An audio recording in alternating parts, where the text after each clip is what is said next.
Recently, we've hired a CFO, and I think understanding the financial aspect of our company was the greatest lesson that we learned, and probably wish we'd have learned it earlier. The best thing that you could do for them is to let them go, let them innovate. And when you do that, it opens up the world to the organization. You cannot control other people, and all you have to do is do your best, strive forward, and when people throw you a curveball, you just pick up the pieces and keep moving forward. The biggest lesson I've learned is to always be in a dance with the changing market, never be stagnant. All those qualities that women do so well, such as collaboration, engagement, multitasking, when I'm into my feminine intuition side, I'm succeeding.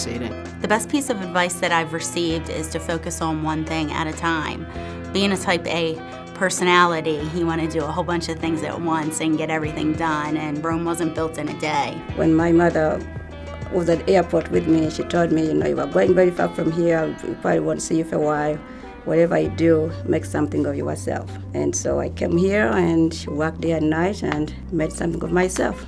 It's better to ask for forgiveness than permission, in that if you have an idea or a vision for something, it's good to push the limits and not be conservative. The more often that I listen and observe, the more I learn and the more my clients benefit and the more my businesses benefit.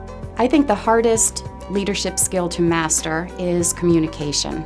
There is never any kind of communication that's ever perfect, and I don't believe you can communicate enough at any time. So the hardest thing to manage is truly helping people embrace change and managing change of an entire organization.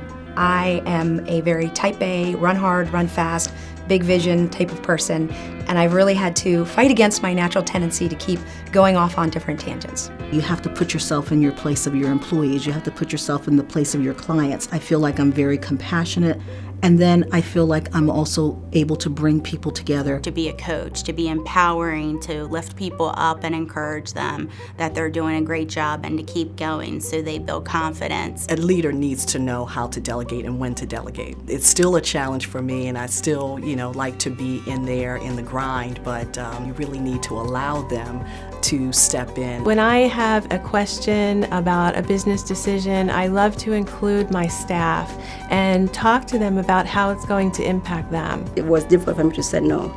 So I really worked hard to be able to say no to something, to anybody.